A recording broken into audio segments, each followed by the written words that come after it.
গত বৃহস্পতিবার সংসদে থাকাকালীন সময়ে আমার এলাকার যিনি অফিসার ইনচার্জ উনি আমার ফোন দিয়ে জানালেন যে স্যার আপনি একটু বাড়ি আসলে আপনার সাথে আমার একটু বসতে হবে, গুরুত্বপূর্ণ কথা আছে। তো শুক্রবারে আমি বাড়ি যাওয়ার পর উনি দুপুরবেলা আমাকে বললেন, আমাকে একটা মেসেজ দেখালেন যে উনাকে একটা লোক 2-3 দিন ফোন করার পর উনি যখন আমলে নিচ্ছিলেন না তখন উনারে একটা মেসেজ দেয় যে ওই লোকটা, অজ্ঞাতনামা লোকটা আমার সাথে দেখা। সো গাইস, বেসিক্যালি কথা বলবো ব্যারিস্টার সুমনের ইস্যুটা নিয়ে। আপনারা যদি বর্তমানে এখন সোশ্যাল মিডিয়াতে থাকেন দেখতে পারবেন যে ব্যারিস্টার সুমনকে নিয়ে অনেক বেশি কথা হচ্ছে।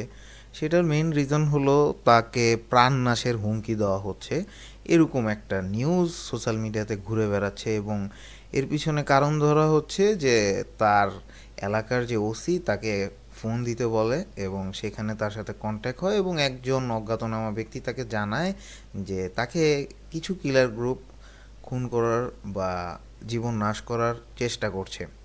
সো বেসিক্যালি এই জিনিসটা নিয়ে সোশ্যাল মিডিয়াতে অনেক বেশি আলোচনা এবং সমালোচনা হচ্ছে এবং তাকে অনেকে বলছে ফ্রড, আবার অনেকে বলছে that he must need to B protected.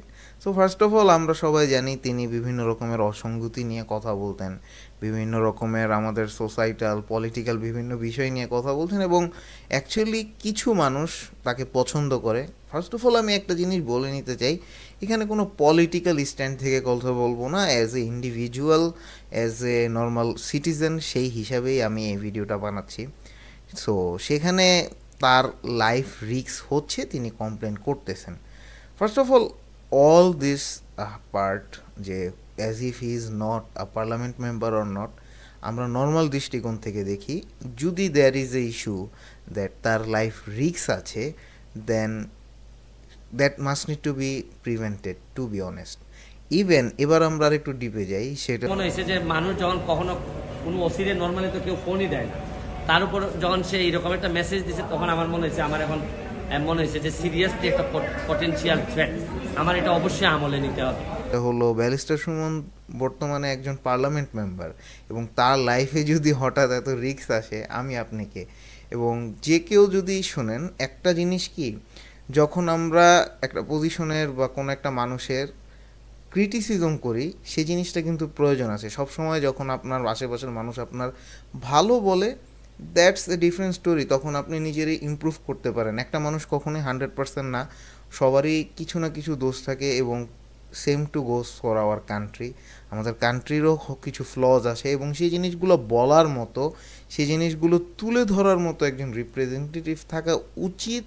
সেই জিনিসপত্রগুলো হয়তো কিছু ক্ষেত্রে ব্যারিস্টার সুমন বলছে। অ্যান্ড ফার্স্ট অফ অল আমার মতে নো ওয়ান ইজ পারফেক্ট, সেও তার স্ট্যান্ড থেকে কথা বলে এবং এই কারণে তিনি জনপ্রিয় এবং আমরা তো জানি তিনি মেম্বার অফ পার্লামেন্ট বর্তমানে।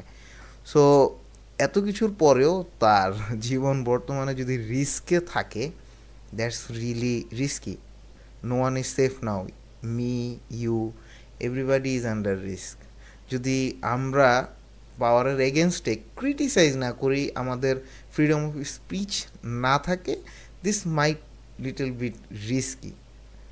সো আজকের ভিডিওটা বানানোর পারপাসটা এটাই হলো যে আসলে আমরা নর্মাল সিটিজেন হই বা পার্লামেন্ট মেম্বার হই, হোয়াট এভার ইট ইজ, যে আমরা যদি আমাদের ফ্রিডম অফ স্পিচের কারণে might get death threats, that's really fearsome to be honest. So guys, আজকের ভিডিওটা এখানেই শেষ করতে হচ্ছে। এই ভিডিওটাতে জাস্ট এই ফুল জিনিসটার একটা সামারি ভিডিও ছিল, আপডেট ভিডিও ছিল, একটা গ্রে এরিয়া থেকে আমি আমার মতামত দিলাম। এখানে কোনো পলিটিক্যাল পারপাস আমার কিছুই না, জাস্ট আমার মনে হলো এই জিনিসটা একটা অ্যাওয়ারনেস ক্রিয়েট করার জন্য। এবং আমি একটা জিনিসেরই সাপোর্ট করতেছি, সেটা হইল ফ্রিডম অফ স্পিচ, ভালো মন্দ ক্রিটিসাইজ করার ক্ষমতা, দ্যাটস ইট। যদি ক্রিটিসিজম না থাকে, things will get out of control. So that's it. ভালো লাগলে subscribe. Till then, see in the next one.